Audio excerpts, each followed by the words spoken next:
अस्सलाम वालेकुम बच्चों। आज हम खा से शुरू होने वाले अल्फाज देखेंगे।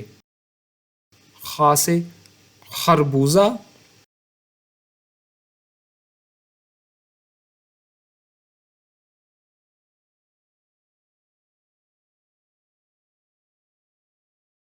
खा से खरगोश,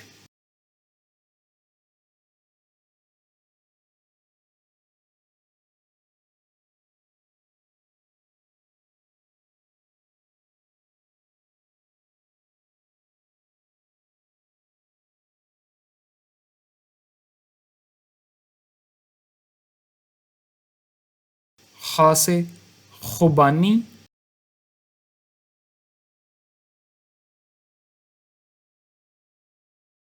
खा से खैमा,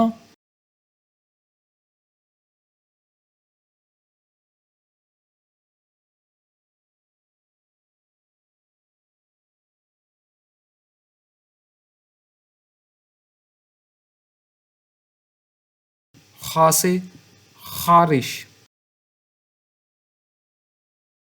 खरबूजा, खरगोश, खुबानी, खैमा, खारिश। बाय।